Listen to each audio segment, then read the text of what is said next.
समन्त चक्रवालेषु अत्रा गच्छन्तु देवता सद्धम्मं मुनिराजस्स सुनन्तु सग्मुखदन्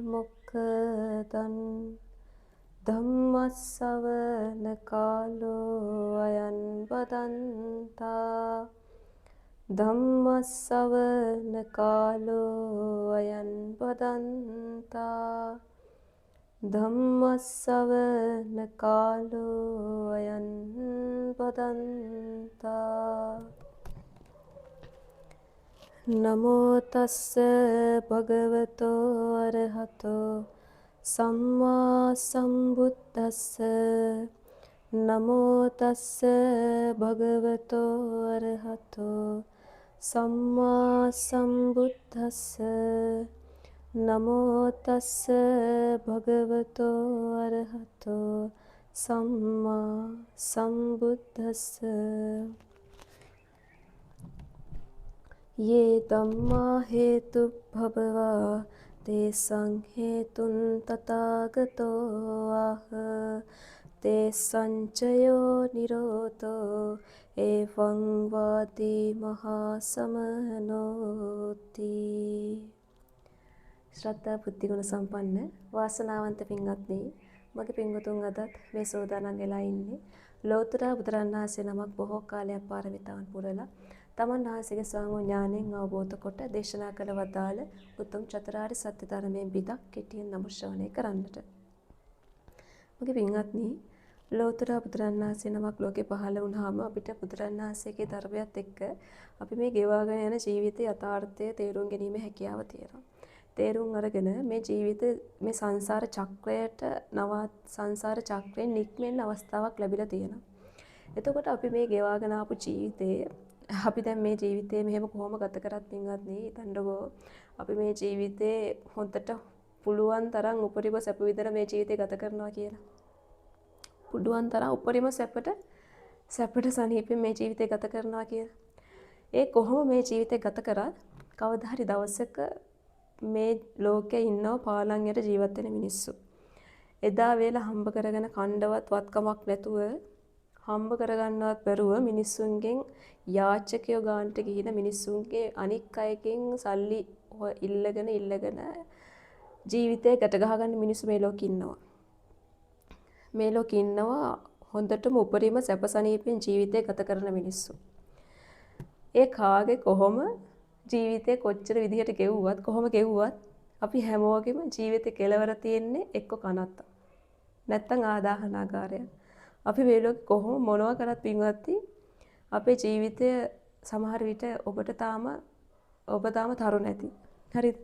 සමහර විට ඔබ වැඩි වයසේ ඇති. සමහර විට ඔබ වයසට ගිහිල්ලා ඇති. කවුරු කොහොම වුණත් තරුණ කෙනෙක් ඔබට හිතනවා නම් මේක අහනවා නම් ඔය යෞවනය ජරාව කෙලවර කරගෙන තියෙන්නේ. හා යොබ්බනා ජරා අන්තා. යම් කිසි කෙනෙක් නිරෝගී නම් දැනට ලොකු ලෙඩක් හැදිලා නැත්තම් ඔය නිරෝගී බව ව්‍යාධි කෙලවර කරගෙන තියෙන්නේ. ඔය ජීවිතේ මරණය කෙලවර කරගෙන තියෙන්නේ. අපේ ජීවිතේ පුදුම තරම් ඉක්මනට ගෙවෙනවා පින්වත්. පුදුම තරම් ඉක්මනට. සමහරු හිතනවා මේක අවුරුද්දෙන් අවුරුද්දට ගෙවෙන්නේ කියලා. ඒකනේ අවුරුද්දකට උපන්දිනවම සමරන්නේ. අවුරුද්දෙන් අවුරුද්දට ගෙවෙන්නේ කියලා හිතලා අවුරුද්දකට පාරක් උපන්දිනය සමරන නැහැ. ඔය ගෙවෙන තප්පර කට්ට කැරකෙන්නේ අපිව අපේ ජීවිතේ අපිට මේ ලෝකේ පය ගහලා ඉන්න තියෙන කාලේ නැති කරගෙන. ඒ ගෙවෙන තප්පර කට්ට ගෙවෙන්නේ අපිට අපේ යෞවනය නැති කරගෙන. ඒ ගෙවෙන තප්පර කට්ට ගෙවෙන්නේ අපිට අපේ නිරෝගී බව නැති කරගෙන. අපේ ජීවිතය ඉස්සරහා තියෙන්නේ ලෙඩවීමක් නම් අපේ ජීවිතය ඉස්සරහා තියෙන්නේ කනක් තන්නම්. අපේ ජීවිතය ඉස්සරහා අපිට හොඳ සුභෝපභෝගී අනාගතයක් නැහැ පිංග. හැමෝම අවුරුද්දට සුබපතරව. හරිද? ඉස්සරහට එනවනේ අවුරුද්ද. ඔබට කට්ටිය කතා කරලා අවුරුද්දට සුබපතයි. කට්ටිය කතා කරලා කියයි හොඳට ජීවිතය ගත කරන්න පුළුවන් වේවා කියලා. කට්ටිය කතා කරලා කියයි පරිස්සමට ඉන්න කියලා. හැබැයි අපිට ඉස්සරහට හොඳ අනාගතයක්වත් හරිද? හොඳ අනාගතයක්වත් සුභෝපභෝගී අනාගතයක්වත් පරිස්සමට ඉන්න පුළුවන් ජීවිතයක්වත් නෙවෙයි තියෙන්නේ. අපි හැමෝම යන කවුරු හරි ගෙදර රැකියාවකට යනවා කියලා හිතන්න. රැකියාවකට යද්දී කියන්නේ පරිස්සමට ගිහින් මොකද්ද? ගිහින් එන්න. ඔය එයා ගියපු හැමෝම පරිස්සමට ගිහින් යන්නේ පරිස්සමට වෙන්න තියන්නේ නැත්තේ. හැබැයි සමහරු ගිහිල්ලා එන්නේ නැති අය ඉන්නවා. සමහරු ඇවිදගෙන ගිහිල්ලා ඒ අය මිනි පෙට්ටියකින් ගෙදර එනවා. හරිද? සමහරු කකුල් දෙකෙන් ඇවිදගෙන යනවා. එන්නේ ගෙදර කකුල් දෙක කැඩිලා. රෝද පුටුවක එන්න වෙන්නේ. හොඳට සිහියෙන් යනවා. සමහරුන්ට සිහිය නැති වෙනවා. කෝම හැදෙනවා. හැප්පෙනවා. මැරෙනවා. වෙඩි තියනවා. එක එක ඒවා. එතකොට අපිට පරිස්සමෙන් ඉන්න පුළුවන් ජීවිතයක්වත් කොහොමද පින්වත්නි පරිස්සමෙන් ඉන්නේ? බලන්න අපිට ලැබිච්ච ජීවිතේ අපිට කවදා හරි අපි මේ ලෝකේ කොච්චර හොඳට ජීවත් වුණත් කවදා හරි දවසක අපිට රෝහලකට ගිහිල්ලා ජීවිතේ ගෙවන්න උන දවසකට අපිට ලෙඩක් දුකක් හැදුන දවසකට වකුගඩුවක් කුණු වේගන යනවා කියලා කියපු දවසකට අක්මාවෙන් කෑල්ලක් දිය වේගින යනවා ඔයාගේ මේකට මොකක් හරි කරගන්න කියලා ડોක්ටර් කෙනෙක් ඇවිල්ලා කියපු දවසකට මේ රූපේ කවදා හරි කොහේ හරි ඉස්පිරිතාලයක රෝහලක ඇඳක් උඩ තියාගෙන ඉන්න වෙන දවසකට එදාට අපි වටේ කවුරු හිටියත් පින්වත්නි ලෝකෙම අපිත් එක්ක හිටියත් ඒ කාටවත් බෑ හරිද? ඒ කාටවත් ඔබේ වේදනාව ඔබට දැනෙන වේදනාව දශම මාත්‍රයක්වත් විඳින්න බෑ. එයාලා කියයි ඔයාට ඉක්මනට හොඳ වෙයි. එයාලා එන්නේ අපි හිතන්නකො රෝහලක ගෙවෙන ජීවිතේ පින්වත්නි. රෝහලක ගෙවෙන ජීවිතේ උදේම ලෙඩු බලන්න දෙනවා. ඒ වෙලාවට ගෙදර කවුරු හරි ඇවිල්ලා බත් එකක් හරි මොකක් හරි දීලා කතා බහ කරලා යනවා. ආයෙ දවල්ට වෙලාවක් තියෙනවා. ආයෙ හවසට. අනික හැම වෙලාවම ඔබට මැෂින් ගහගෙන, කැනියුලා ගහගෙන, ඉන්ජෙක්ෂන් ගහගෙන, ලේ දිදි ECG කර එක ඔපරේෂන් වලට ගිහිල්ලා දුක් විඳින්න වෙනවා. ඒ වේදනාව විඳින්න මං කියන්නේ කාටද පුළුවන් පින්වත්නි මේ වේදනාව ඔබත් එක්ක බෙදා ගන්න. ඒ වේදනාව අපිත් එක්ක කාටද බෙදා ගන්න පුළුවන්. ඔන්න හරි භාගේ දීලා බෙදා ගන්න.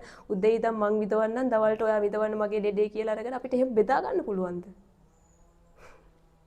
එහෙම බෙදා ගන්න පුළුවන් ජීවිතයක් නෙවෙයි. එදාට අපිට ඒ අසරණ බවට මුහුණ දෙන්න සිද්ධ වෙනවා. ඔබ කැමැත්තෙන් හෝ අකමැත්තෙන්. කවුරුත් කැමැත්තෙන් වේදනාවක් විඳින්නේ නැහැනේ. සැප වේදනා එද්දී ඒක බදාගෙන ඒක මහා ලෝකුවට අපි තුරුල් කරගත්තට දුක් වේදනා හැමෝම ප්‍රතික්ෂේප කරනවා. ඒකට කවුරුත් කැමති නැහැ පින්වත්. ඒ වේදනාව විඳින්න වෙන ජීවිතයක් අපිට ලැබිලා තියෙනවා. ඒකෙන් කොහොමද අපි ගැලවෙන්නේ? දැන් හොඳ ඇති. දැන් සැප වේදනා ලැබෙද්දි, දැන් කන්න හොඳ දේවල් ලැබෙද්දි, දැන් හොඳ රූප ලැබෙද්දි, දැන් ලැබෙන ස්පර්ශ, කායික ස්පර්ශ වේදනා, දුක් වේදනාවක් නොවෙනව ඇති. නමුත් කවදා හරි දවසක ඒක දුක් වේදනාවක් වෙන්න ගියාට පස්සේ ඒකත් එක්ක අපිට කිසිම සබාවක් නැහැ පින්වත්. අපි මා රසවන ජීවිත ගත කරන අය.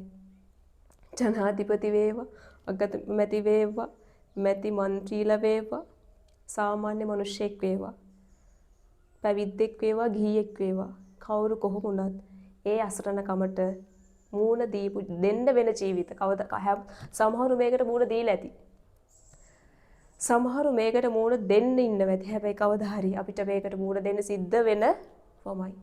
එනිසා මේ ජීවිතේ කවදා හරි දවසක අපිට මෙහෙම දුක් විඳලා කවදා හරි දවසක මැරෙන්න වෙනවනේ පින්වත්නි. මැරෙන්න වෙනවා. මේ ලෝකේ අමරණීය මිනිස්සු කොහෙද ඉන්නවද? අමරණීය මිනිස්සු නැහැ.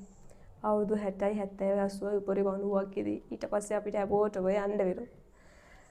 මං මේ ළඟදී දැක්කා මට එළියට ගියාට පස්සේ වයසක අම්මා කෙනෙක්. ඒ අම්මා ගමනක් යනවා.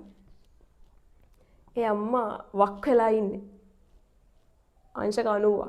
හරිද? එයාගේ ඔළුව තියෙන්නේ දැන් අපි මෙහෙම හිටියාම අපේ ගෙලින්නේ. හැබැයි එයාගේ තියෙන්නේ වක් වෙලා. කොන්දෙන් නැවිලා. හරිද? මං කල්පනා කරා ඒ අම්මා දිහා බලලා මේ මිනිස්සයා කොච්චර තරුණ කාලේ ජීවත් වෙන්න ඇද්ද හොඳට. හැබැයි වක් වෙලා දැන් ඒ කොන්ද කෙලින් කරගන්න බැරි කොට එයාගේ ජීවිතේ අසරණ බව තියෙන්නේ. මගේ ජීවිතයත් එතනින් නෙවෙයිද කෙලවර වෙන්නේ පිටුවත්. අපේ ජීවිතයත් එතනින් කෙලවර වෙන්නේ. මටත් කවදා හරි දවසක දැන් තරුණ වෙන්න පුළුවන්. හැබැයි කවදා හරි දවසක කොන්ද වක් වෙන ජීවිතයක් න ะ. කොණ්ඩේ ටික සුදු වේගෙන ගිහිල්ලා දත් ටික වැටෙන ජීවිතයක්. කවදා හරි දවසක අන්ත අසරණ තත්ත්වයටපත් වෙන්න තියෙන ජීවිතයක් නම් මේක. මේකට වටිනාකම් දීලා වැඩක් නැහැ. ඒක තේරුම් අරගෙන මේ සංසාරයෙන් ගැලවිලා යන එක තමයි කරන්න තියෙන හොඳම දේ. හොඳම දේ. හරි. ලෙඩ වෙන්නේ නැති, වයසට යන්නේ නැති, මැරෙන්නේ නැති ජීවිතයක් තිබ්බනම් එදා බෝධිසත්වයන් වහන්සේ වුණත් බුද්ධත්වයේ කියන විසුදුම තෝරගන්න නැහැ පින්වත්නි. නිවන කියන විසුදුම තෝරගන්න නැහැ. ලෙඩ වෙන්නේ නැත්නම්, වයසට යන්නේ නැත්නම්, මැරෙන්නේ නැත්නම්. නමුත් මොකද්ද තියෙන අවසානාවකට අපේ ජීවිත හැම එකක්ම කෙලවර වෙන්නේ අන්නෝකේ. හරිද? එතකොට මේ නැවත මෙහෙම දුක් විඳ මේ ජීවිතේ දුක් විඳලා තව ජීවිතයක් ප්‍රාර්ථනා කරනවා කියන්නේ පින්වත්නි ඒක හරියට ඔබට මේක මෙච්චර විදව තව එකක් කොහොමද ප්‍රාර්ථනා කරන්නේ? බුදුරජාණන් වහන්සේ කිව්වේ මහණෙනි මේ සංස්කාර ධර්ම ඔක්කොම අනිත්‍යයි. සංස්කාර කිව්වේ චිත්ත චෛතසික රූප කියන මේ හේතුන් නිසා හටගන්න යම්කිසි දෙයක් මේ ලෝකේ තියෙනවා නම් ඒ හැම දෙයක්ම අනිත්‍යයි. සබ්බේ සංඛාරා අනිච්චා. යදා පඤ්ඤාය පස්සති අතනි බින්දති දුක්ඛේ සමග්ගෝ විසුද්ධිය. සියලු ධර්මයන් අනිත්‍යයි. කොතන මොන විදියට හටගත්තත් මොන පාට තිබ්බත් මොන සුද තිබ්බත් මොන විදියට තිබ්බත් ඒ හැම සංස්කාරයක්ම අනිත්‍යයි. ඒ හැම සංස්කාරයක්ම අනිත්‍යයි නම් කොහොම ලැබෙන ඒවලුනත් අනිත්‍යයි නම් ඒක දුකක් නම් ඒ සංස්කාර අනාත්මයි නම් නැවත මේකත් එක්ක අපි ඔට්ටු වෙවි යන්නේක තේරුමක් නැහැ පින්වත්. තේරුමන්නේ. එතකොට බුදුරණන් වහන්සේගේ ලෝකේ පහළ වීමත් එක්ක අපිට මේ සංසාර චක්‍රේ සිඳින්න අවස්ථාවක් ලැබිලා තියෙනවා. නැවත අපි දැන් යම්කිසි කෙනෙක් මෙතන ඉඳන් මැරුණොත් එයා කොයි හරි අනිවාර්යෙන් ගිහිල්ලා ඉපදෙනවා. මෙතනින් නිරුද්ධ වෙනවත් සමගම කොයි හරි ගිහිල්ලා චුතිය හට ගන්නවා. උඩක කැරකි ඉන්නේ මෙතන චුතිය වෙන්නේ හිතන්න චිත්තක්ෂණයයිනේ. ඔකට යන කාලේ චුතිය සිද්ධ වෙනවා. චුතිසිත චිත්තක්ෂණයයි. අනිත් ආය කොයි හරි ප්‍රතිසන්දියක් හට ගන්නවා. ප්‍රතිසන්දි චිත්තයක් හට ගන්නවා. කොයි හරි මොන විදියකට හරි හට ගන්න. ඒක අණ්ඩජ වේවා ජලාභුජ ඒ තියෙනවනේ අණ්ඩජ ජලාභුජ ඕපවාතික සංසේදජ මේ හතර ආකාරයෙන් කොයි හරි ගිහිල්ලා විඥානයක් ගිහිල්ලා කියන්නේ කොහෙවත් යන්නේ නැහැ. මෙතන එක තැනකින් නිරුද්ධ වෙනවත් සමගම ආය කොයි හරි හට ගන්නවා. එතකොට මේ නැවත ඉපති යන සංසාර චක්‍රය සිඳින්න බුදුරණන් වහන්සේ කියනවා. යම්කිසි හේතු ටික බුදුරණන් වහන්සේ ඒකනේ කියන්නේ.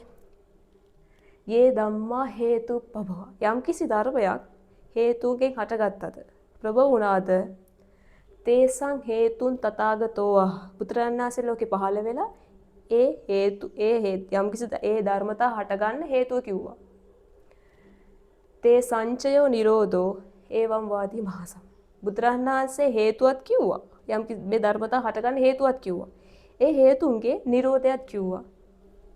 එතකොට අපි ගාව තියෙන අවිද්‍යා තෘෂ්ණා කියන මේ බැමි දෙක හරිද මේ දෙක හින්දා පින්වත්නි සත්‍ය සංස්කාර ඇති කරනවා. ඒ කියන්නේ කර්ම හට ගන්නවා. අවිද්‍යාවත් තෘෂ්ණාවක් තියෙනවා නම් ඒතර කර්ම සකස් වෙන එක අපිට නතර කරන්න බෑ. කර්ම සකස් වෙනවා. අවිද්‍යාවත් තෘෂ්ණාවත් කර්මත් හින්දා නැවත ආය කොහේ හරි සංස්කාර ටිකක් හට ගන්නවා. හරිද? එතකොට අවිද්‍යාව කියන මේ ධර්මතාවය අවිද්‍යාව කියන එක කඩා ගන්න ලැබුණ අවස්ථාවේ තව අවිද්‍යාව හොරතල් කර තව තෘෂ්ණාව හොරතල් කර ඉන්නවා නම් මතක තියාගන්න මගේ පින්වත්නි ඔබ මේ බුද්ධ ශාසනයෙන් ප්‍රතිඵලයක් වෙලා ගත්තේ නැති අහිංසකයෝ. ඔබ මේ බුද්ධ ශාසනය ලැබිලා බුද්ධ ශාසනය තියෙනවා. බුද්ධ ශාසනය කියන්නේ මහා රුක තියෙනවා. ඒකේ හෙවණ ගන්න නැතුව ඒක දිහා බල යන මිනිස්සු. ඔබේ හෙවණලා යටට එන්න බයයි. සමහරු තණ්හාව නැති වෙනවට බයයි. සමහරු නැවත ඉපදි යන සංසාරයට කැමති. සමහරු ආයෙ ඉපදෙන්නේ නැහැ කිව්වහම ඒකට බය වෙනවා. මේකනේ නිවනට බය. මිනිස්සු නිවන් දකින්න කැමති නැත්තේ ආයෙ ඉපදෙන්නේ නැහැනේ කොහෙවත්. ආයි ඉපදෙන්නේ නැහැ වුණාම ආයි ඉපදෙන්නේ නැතුණාම ප්‍රශ්නයක් නැද්ද? කොහෙවත් නෑ. ආයි කවදාවත් ඉපදෙන්නේ නැහැ පින්වත්නි අවිද්‍යාව ප්‍රහාණය කරොත්. කොහෙවත් නෑ. කොහෙවත් ඉපදෙන්නේ නැහැ කිව්වහම ඒකට කැමැත්තක් නොදක්වන්නේ ඉපදීමට කැමති වෙන්නේ අවිද්‍යාව නිසා. හරිද? මේකට මේ සංසාර චක්‍රේ සිදින්න ලැබුණ අවස්ථාවේ ඔබ තාමත් මේව කර කර ඉන්නවා නම් මතක තියාගන්න ඔබ මේ බුද්ධ ශාසනය කියන මහා රුගේ හෙවණවත් ලැබුණ නැති මිනිස්සු. බුදුරන් වහන්සේගේ ධර්මයේ හරය ඒකයි. බුදුරන් වහන්සේගේ ධර්මයේ හරය ඒකයි. බුදුරන් වහන්සේ දේශනා කරේම මහණෙනි මේ සංසාරයෙන් එතර වෙලා යන්න. මේක හොඳ දෙයක් නෙවෙයි. අනාගාමී වෙලා ඉන්න ස්වාමීන් වහන්සේලාට බුදුරන් වහන්සේ කිව්වා අනාගාමී වුණාම මේ ජීවිතේ චුතිය වුණාට ඊට පස්සේ කොයි හරි මේ සුද්ධාවාසික උපතක් සිද්ධ වෙනවා. අනාගාමී වුණ උතුමන් වහන්සේ බ්‍රහ්මතලයේ කෙනෙක් ජීවිතයක්. ඊට පස්සේ එතනින් පස්සේ රහත් වෙනවා. එතනින් පස්සේ නෙවෙයි ඒක තියෙනවනේ අනාගාමී උතුමන් වහන්සේලා අසංකාරික පරිනිබ්බාය, සසංකාර පරිනිබ්බාය, උද්දන් සෝතාක නිට්ඨ පරිනිබ්බාය.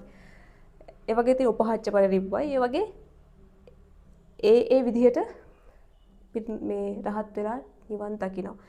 එතකොට ඒ එක භවයක් ඒත් සුගතියක ජීවිතේ ගෙවන්න ලැබුණ ස්වාමීන් වහන්සේලාට බුදුරණන් වහන්සේ කියනවා ප්‍රමාද වෙන්න එපා අනාගාමි වෙලා නම් රහත් වෙන්න වීර්ය කරන්න. මහණෙනි මේ සංසාරේ මම වර්ණනා කරන්නේ නැහැ. මේ සංසාරේ යන්න හොද දෙයක් නෙවෙයි නිසා රහත් වෙන්න කියලා. එතකොට බුදුරණන් වහන්සේගේ ධර්මයේ හරය කියන්නේ මේ සංසාරේ මේ හේතු ටික නිරුද්ධ කරන එකට. ඔබ ඒක කරන්නේ නැත්නම් පින්වත්නි අද පටන් ගන්න. මොකද ඔබ ගාව තියෙන ඔය අවිද්‍යාව හින්දා. අවිද්‍යාව කියන්නේ මොකද්ද? අවිද්‍යාව කියන්නේ ඔය අවිද්‍යාවට අර්ථකථන තියෙන වචක් විතර. අවින්ද්‍යාව වින්දති ති අවිජ්ජා. නොකල යුතු දේවල් කරන්නේ අවිද්‍යාව හින්දා. වින්ද්‍යා නවින්දිති අවිජ්ජා. කරන්න ඕන දේවල් කරන්නේ නැත්තේ අවිද්‍යාව හින්දා. විජ්ජමානේ නජවතීති අවිජ්ජා. මේ නාම රූප සත්පුද්ගල භාවයක් නැති මේ නාම රූප ධර්මතා පිළිපත දැනගන්න නැතුව මිනිස්සු ඒකට සත්පුද්ගල භාවයක් ආරෝපණය කරගෙන ඒව පස්සේ දුවන්නේ අවිද්‍යාව හින්දා.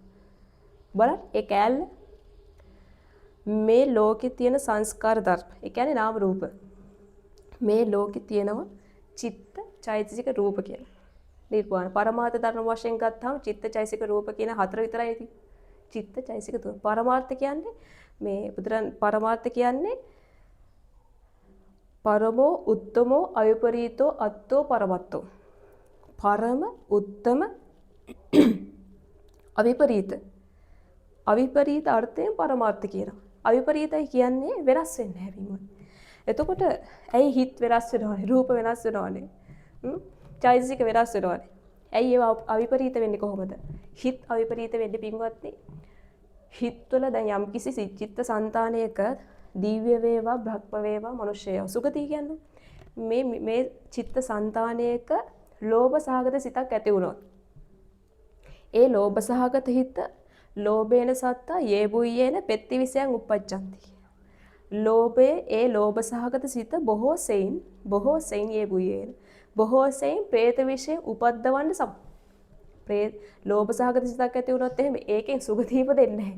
ඒකෙන් ඒ ලෝභ සහගත සිත බොහෝ සෙයින් പ്രേත විශේෂ උපද්දවන්න සමත් වෙන්නේ. ඒක තමයි චිත්තේ අවිපරීත ස්වභාවය. ඒක තිරිසන් සතෙක්ගේ වේවා මේ ප්‍රේතයෙක්ගේ වේවා නිරේ සතෙක්ගේ වේවා අසුරයෙක්ගේ වේවා කාගේ වුණත් ලෝභ සහගත සිතක් ඇති වුණොත් ඒ ලෝභ සහගත සිත പ്രേත විශේෂ උපද්දවන්නේ බොහෝ සෙයින්. ඒ වගේ තමයි මෝහයෙන්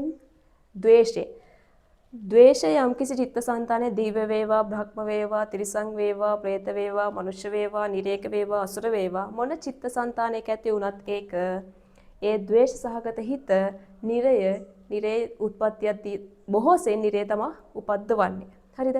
එතකොට මෝහය යම්කිසි චිත්තසංතානයක ඇති වුණත් මෝහ සහගත හිතක් ඒ හිත තිරිසන් නිකායේ උත්පත්තිය ලබා දෙන්න බොහෝ සෙයින් හැකියාව තියෙනවා.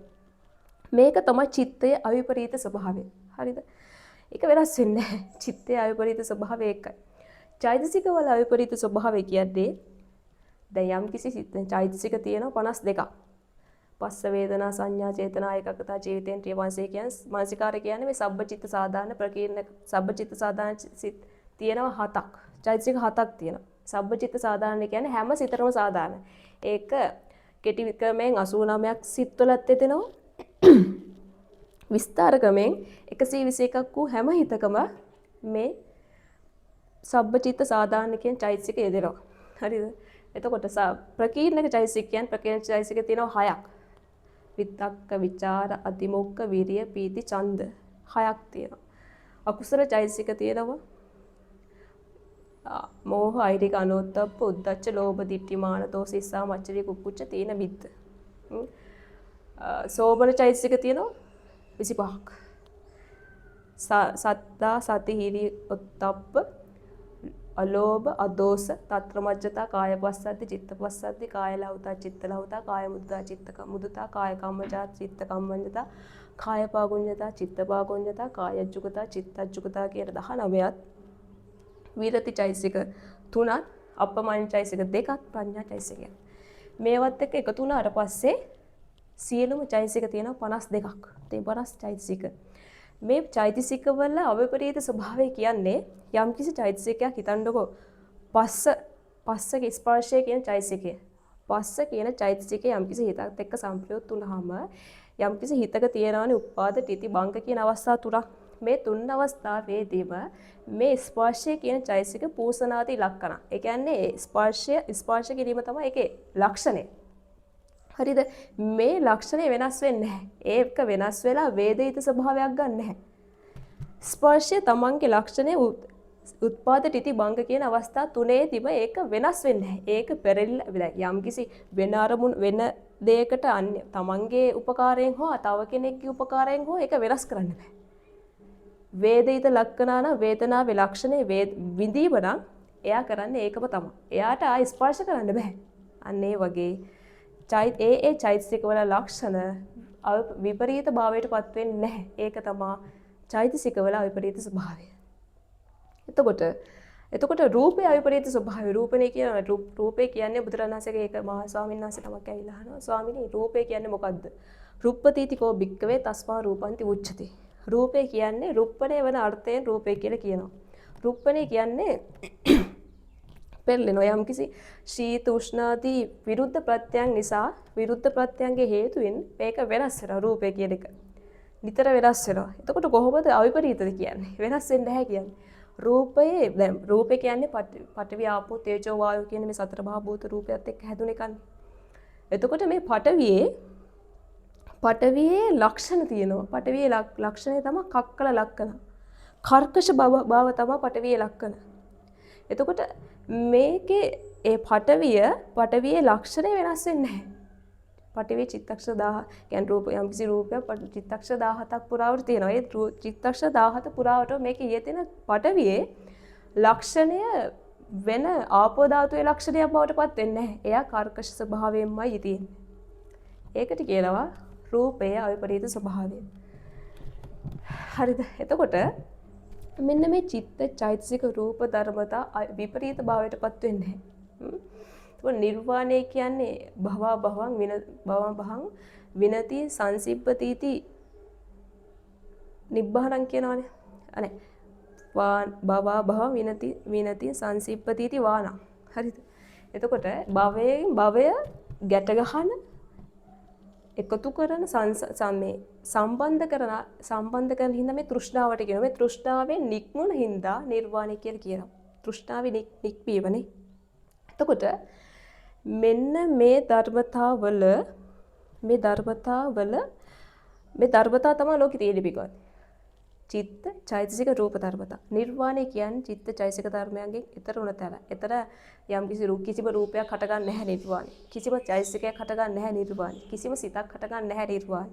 ඒ වගේ ලෝකෝත්තරයි. ඒ වගේ ඈතර උන තැන තමයි නිර්වාණය කියන ධර්මතාවය ස්පර්ශ වෙන්නේ. එතකොට මෙන්න මේ දේවල් අපි කියාගෙන ආවේ මේ නාම රූප ධර්මතා වලට එතකොට චිත්තචෛසික රූප වල මේ චිත්තචෛසික දෙක නාම වෙනවා රූප වලට රූපය යනවා. පංචස්කන්ධය ගත්තොත් එහෙම රූප කොටට වේදනා සංඥා සංකාර විඥාන කියන ඔක්කොම නාම කොටට යනවා. හරිද? එතකොට මෙන්න මේ නාම රූප ක්‍රියාවලියට සත්වයා ඒක මමත්වයෙන් අල්ලගෙන අම්මය නැන්දය මමය සැමියයි බිරිඳය අරයයි මෙයයි කියලා ඒකට වටිනාකම් දිදී කොච්චර මේ සංසාරේ ලත වෙනවද? හිතලා බලන්න. කොච්චර මේ සංසාරේ ලත වෙනවද පින්වත්නි? ඒ කියන්නේ ඒකට වටිනා ඒක මේ සංස්කාර පිට සත්ත්ව පුද්ගල භාවයෙන් ග්‍රහණය කරගත්තාම ඒකට වටිනාකමක් දෙවෙනවා. ඒකට කියනවා අවිද්‍යාව කියලා. ඒකට වටිනාකමක් දීලා මිනිස්සු නොකළ යුතු දේවල් කරනවා. මොකද්ද? හිතන්න ඔබ ප්‍රියමනාප කෙනෙක් ඉන්නවා කියලා. ඔබ මේ ලෝකේ වැඩිම ප්‍රියමනාප කෙනාට කවුරු හරි ඇවිල්ලා ගහනවා. නිරපරාධීව මරන්නව යනවා. මරන්නම උත්සාහ කරනවා. පීයක් අරගෙන කොටනවා කියන්නේ. ඔබ ළඟ ඉන්නවා. ඔබ ඒක දිහා බලාගෙන ඉන්නවද? මං කියන්නේ මෙහෙම මානුෂීය භවෙන් ඒ වෙන අර්ථයකින් මේ කියන්නේ. මානුෂීය භව නම් ඒක මිනිස්සෙක් මැරෙද්දි බලාගෙන ඉන්න බෑනේ පින්වත්. මං කියන්නේ ඒක එයාට පාරක් ගහලා ඔබ හිතන්න ඔබ ගාව තියනවා හොඳ කැත්තක්. එයාට පාරක් ගහලා එයාව මරලා එයාව බේරගන්න උත්සාහ කරන්නේ නැද්ද? ඔබේ ජීවිතේට ඔබ දැන් හිතන්න මේ ලෝකේ සංස්කාර පිටක් නම් සංස්කාර ධර්ම නම් ඔබ ගාව තියෙන්නේ ඔබ කියලා ඔබ පනවගෙන ඉන්නෙම මේ නාම රූප ධර්මතාවල ක්‍රියාකාරීත්වයට. පනවගෙන ඉන්නෙම හරිද? එතකොට මේක හින්දා මිනිස්සු අපි හොඳට ජීවත් වෙන්න ඕනේ. අපි හොඳට කන්න ඕනේ. අපි මේ ජීවිතේ ජීවත් වෙලා ඉන්නකම් හොඳට කාලා බීලා සනීපෙන් ඉන්න ඕනේ කියලා සත්තු මරන්නේ නැද්ද? මේවා කෑවහම මේවා ලැබෙනවා විටමින් ලැබෙනවා. විටමින් ලැබෙනවා හොඳට ජීවත් වෙලා ඉන්න පුළුවන් ඇඟ හයිය වෙනවා කියලා මිනිස්සු සත්තු මරන්න උත්සාහ කරන්නේ නැද්ද? මෙච්චර ගාණක් මේ සතාව මැරුවොත් මෙච්චර ගාණක් හම්බෙනවා. මෙච්චර ගාණක් හම්බෙනවා. එතකොට මේකෙන් හොඳට අපි ජීවත් වෙන්න පුළුවන් කියලා මිනිස්සු පව්කම් කරන්නේ නැද්ද? කුලියටත් මිනිස්සු මරන්නේ. සල්ලි වලට මිනිස්සු මරන්නේ. ඇයි තමන්ගේ ජීවිතයට ආත්ම භාවයක් මම ආයනයක් පනවගෙන මම මේ ලෝකේ සතුටින් සැපෙන් සනීපෙන් හොඳට ජීවත් වෙන්න ඕනේ කියලා තමන්ගේ ජීවිතේ සුඛිත මුදිත කරගැනීමේ ආශාවෙන් මිනිස්සු මේ ලෝකේ එක දේවල් කරනවා. බාහිර පංචස්කන්ධත් වරද්දගෙන ඒවටත් සත්පුද්ගල භාවයක් ග්‍රහණය කරගෙන මගේ බිරිඳ මගේ සැමියයි මගේ දරුවෝයි මෙයාලා මාත් එක්ක හොඳට ඉන්න ඕනේ. එයාලට මම හොඳට සලකන්න ඕනේ. එයාලත් එක්ක ජීවිතේ හොඳට ගෙවන්න ඕනේ කියලා මිනිස්සු පව්කම් කරනවා.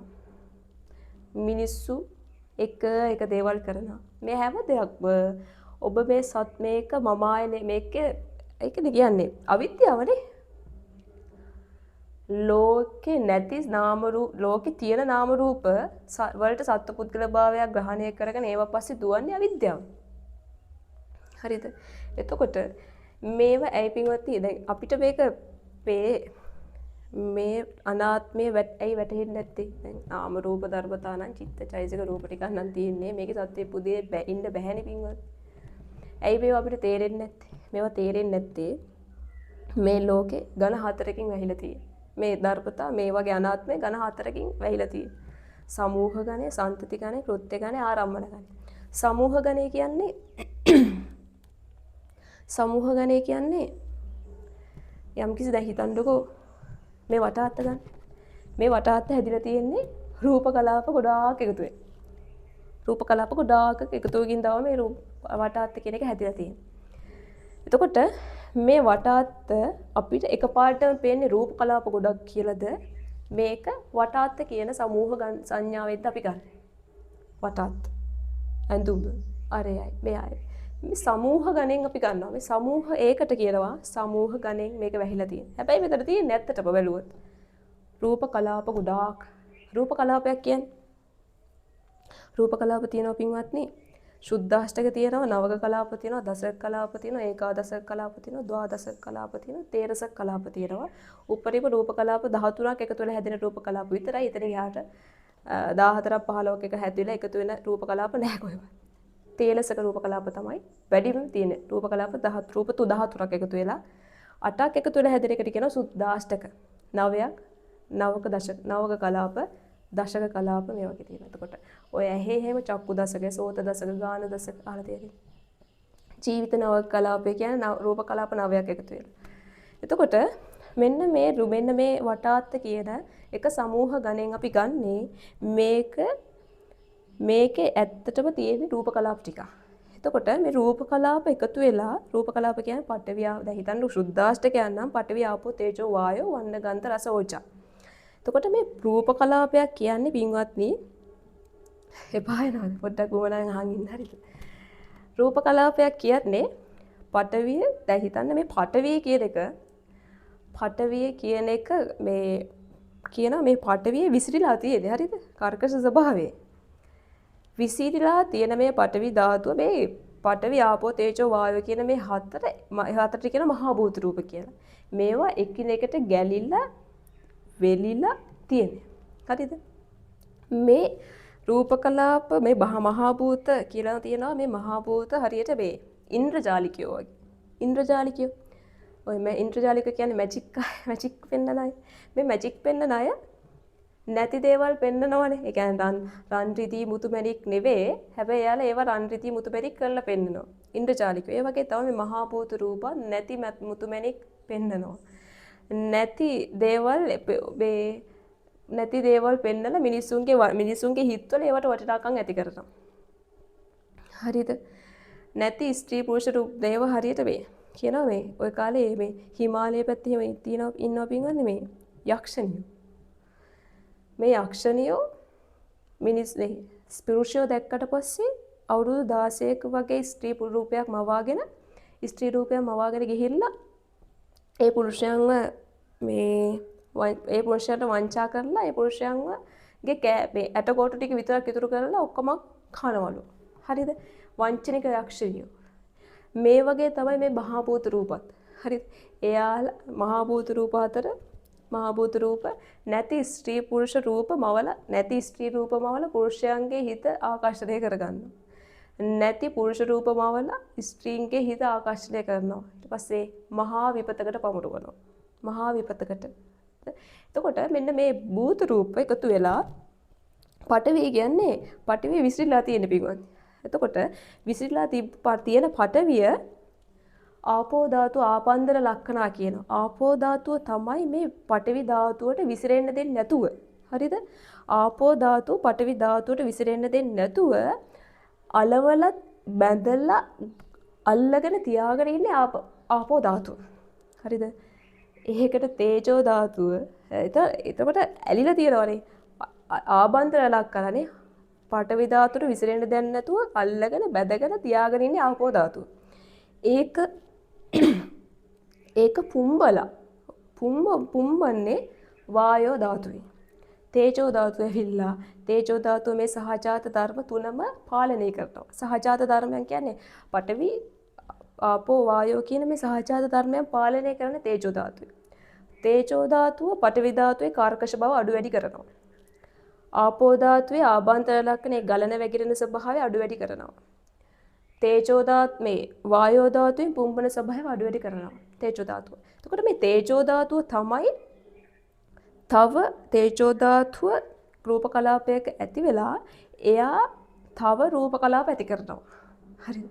කියන්නේ තව තමන් වගේ හරි තමන් සමාන දරුවෝ කියන්නේ රූප කලාප හරි බිහි කරන්නේ මෙන්න තේජෝ ධාතුවේ. ඒකයි අපේ රූපය චිත්තක්ෂණ 17ක් පාසා නිරුද්ධ වුණාට ඒකේ චිත්තක්ෂණ 17ක් පාසා නිරුද්ධ වුණාට අපිට අඩුවක් තේරෙන්නේ නැත්තේ නැවත රූප කලාපයක් උත්පාද තිති භංග කියන අවස්ථා තුනක් තියෙනවා.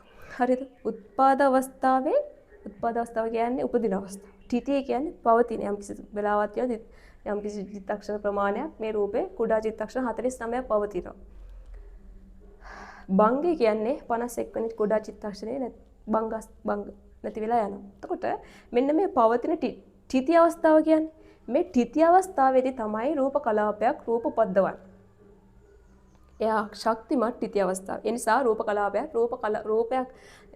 රූප කලාපයක් ඉපදෙලා තිති අවස්ථාවේදී එයා හා සමාන එක රූප කලාපයක් හරි රූප කලාප බොහෝමයක් හරි උපද්දවනවා.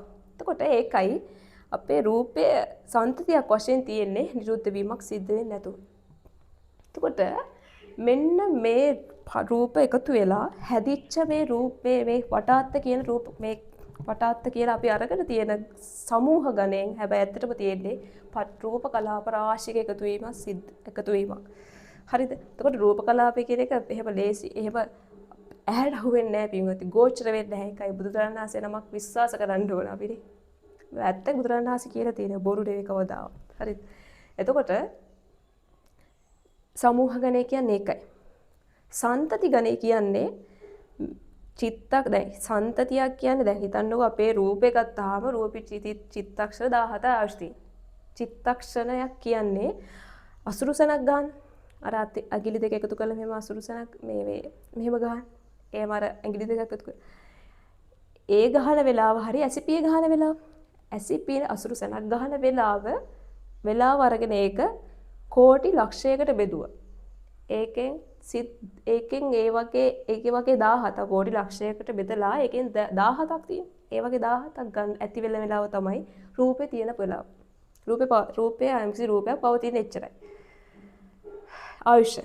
හිතක ආයුෂ චිත්තක්ෂණයයි. එතකොට චිත්තක්ෂණ 17ක් පාසා නිරුද්ධ වෙලා යන රූපය සන්තතියක් වශයෙන් පවතිනවනේ. සන්තතියක් වශයෙන් අපි ගන්නේ මෙච්චර මේ කාලේ අපි හිටියා. මේ ජීවිතේ සාමාන්‍යයෙන් හිතනවා උපදුන කෙනාම තමයි මැරෙන්නේ. උපදුන කෙනාම තමයි මැරෙන්නේ. අපි මෙච්චර කාලයක් ඉඳලා තමයි අවුරුද්දකින් පස්සේ තමයි වයසට යන්නේ. අපි මෙච්චර කාලයක් ඉඳලා තමයි මෙහෙම කරේ. අරයා මෙච්චර කාලයක් හිටියා. මට මෙච්චර කාලයක් මේ ලෙඩේ හැදිලා තිබ්බා. මම මෙච්චර කාලෙකින් තමයි මේක කරේ. මට අවුරුදු 16ක් විතර කියලා මේ තරුණ වෙන්න. අන්න මේ වගේ සන්තතියක් අරගෙන සන්තති ගණන් මේක වැහිලා තියෙනවා. නමුත් රූප කලාපය චිත්තක්ෂර 17ක් පාසා නිරුද්ධ වෙනවා. ආයේ රූපක ඉපදෙන්නේ නැහැ. ආයේ අලුත් එකක් ඉපදෙයි. ඒක නිරුද්ධ ආය අලුත් එක. මෙහෙම. හිත ගත්තට පස්සේ මෙයා අපි සාමාන්‍ය හිතනවා මෙයා කාලයක් මාත් එක්ක ඉදී. එයා ඉස්සර නම් හොදට හිටියා. දැන් වෙනස් වෙලා. සන්තති නිරුද්ධ වීම සිද්ධ වෙනවා. ඉස්සර හොදට දැන් හොඳයි. මේ කාලේ එයා හොඳයි. එයා මාත් එක්ක හොදට කතා කරනවා. දැන් මාත් එක්ක තරහයි. හිත සන්තතියක් අරගෙන සන්තති ගණයෙන් වැහිලා තියෙන මේක. නමුත් හිතක් තියෙන චිත්තක්ෂණය. චිත්තක්ෂණයක හිතකට තමයි ඔබ රැවටිලා ඉන්නේ. හරිද? ඒක වේදනාවත් එහෙම සංඥා සංකාර ඔක්කොම එහෙම. හරිද? සන්තති ගණය. එතකොට කෘත්‍ය ගණය කියන්නේ මේ සංස්කාර පිළිගැන් චිත්ත චෛසික රූප කියන මේ තුන එකතු වෙලා සිද්ධ කරන ක්‍රියාවලිය අපි මම යන වය, මම කතා කරන වය, මම ඇවිදින වය, මම තමයි මේක කරේ, මම ඉගෙන ගන්න වය, මම බණ කියන වය, මම මේක කරනවා කියලා කෘත්‍ය ගණෙන් අල්ලගෙන ඉන්නවා. කෘත්‍ය ගණය නමුත් රූපෙට විතරක් ඇවිදින්න බෑ පින්වත්. රූපෙක තිබ්බට රූපෙට හිතක් වැදිලා නැත්තම් හිත වැඩ කරන්නේ නැත්තම් ඒකනේ මලකද කියන්නේ අපි. ඇයි මලකද කියන්නේ? රූපේ තියෙනවා. මොකද්ද නැත්තේ? හිත නිරුද්ධ වෙලා. එයාට රූපේ නැතුව යන්න බෑ. ඒක රූපේ තිබ්බට හිතත් වැඩ කරලා තියෙනවා. හිත වැඩ කරාට හිත කරන්නේ විඥාන ලක්කන. හිත කරන්නේ යම් දැනගන්න එක විතරනේ. හිතට බෑ අරමුණු විදින්. හිත අරමුණු ඕන අරමුණක් දැනගන්නවා විතරයි. වේදනාව තමයි ඒක විදින්.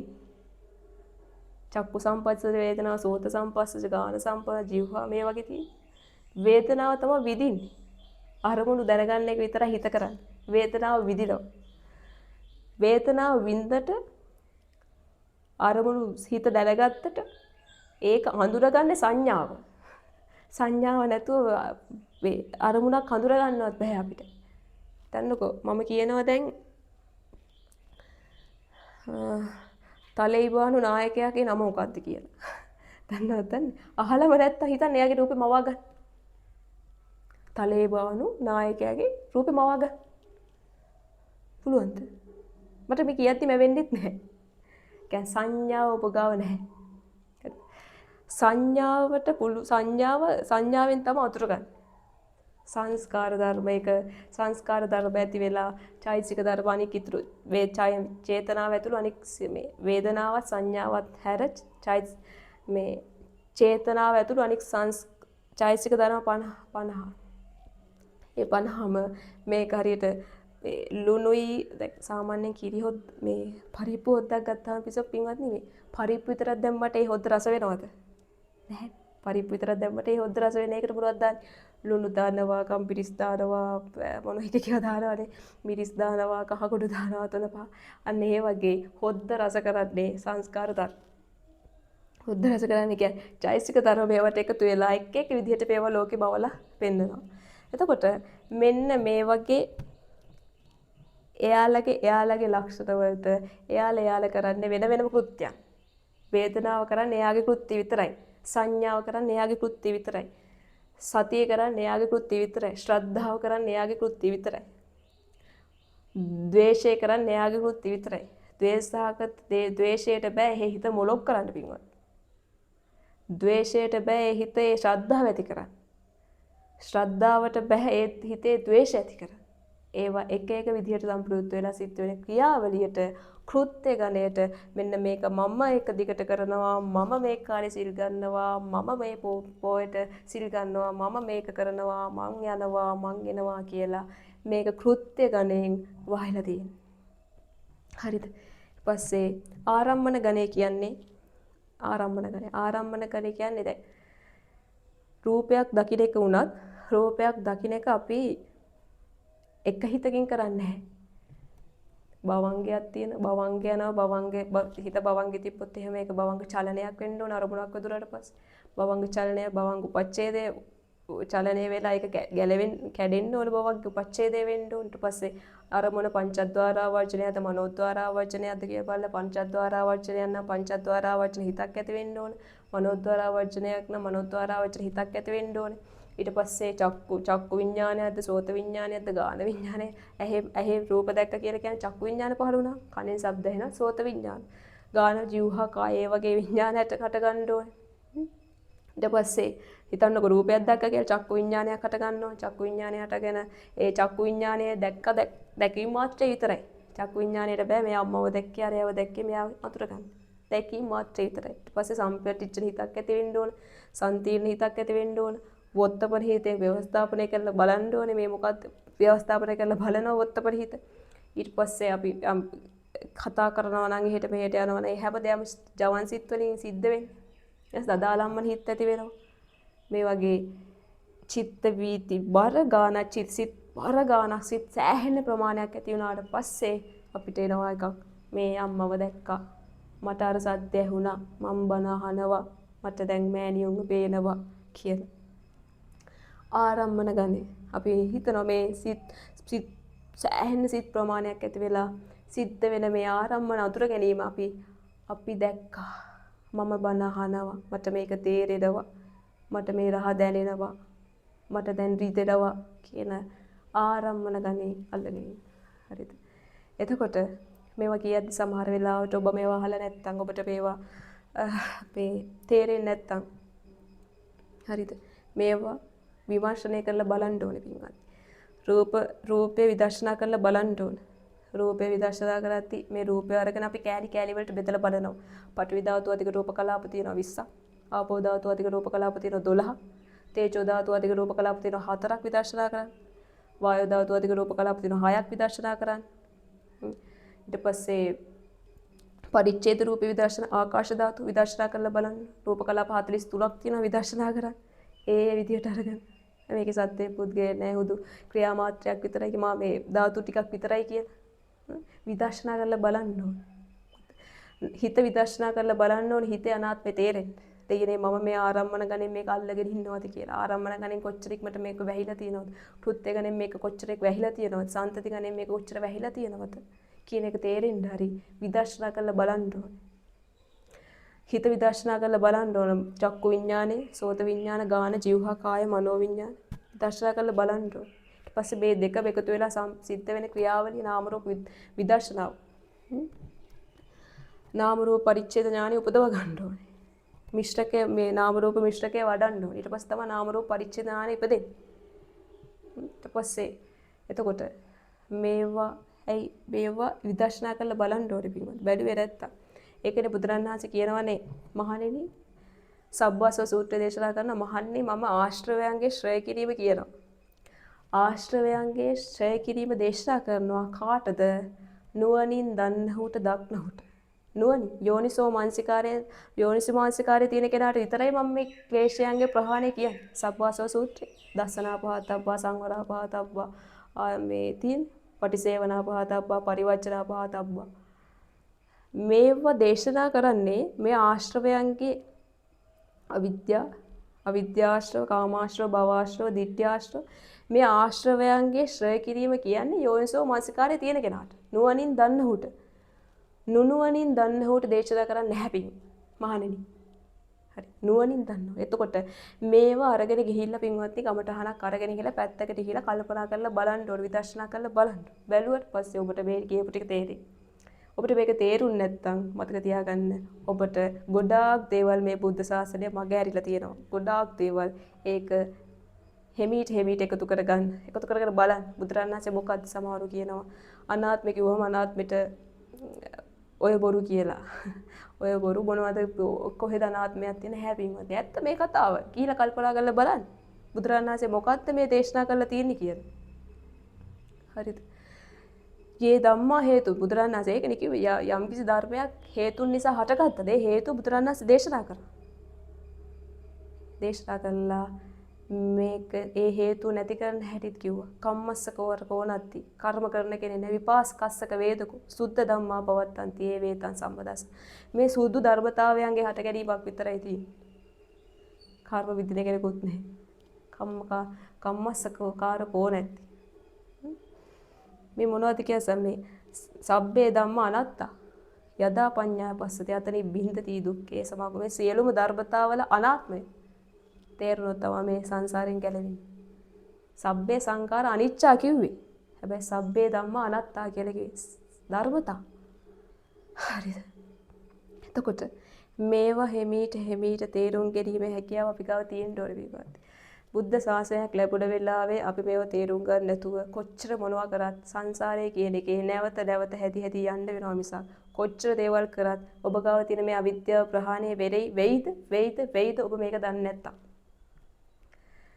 ඔබ ගාව තියෙන අවිද්‍යාව සත්පුද්ගල භාවය කඩා ගන්න පුළුවන් වෙයිද? ඔබ කොච්චර ධර්මයත් එක්ක ඔට්ටු වුණාට. ඔබ ගාව තියෙන අවිද්‍යාව ප්‍රහාණය කරගන්න ඔබ යම්කිසි ප්‍රතිපත්තියක් පිරිය යුතුයි. යම්කිසි භාවනාවක් කළ යුතුයි.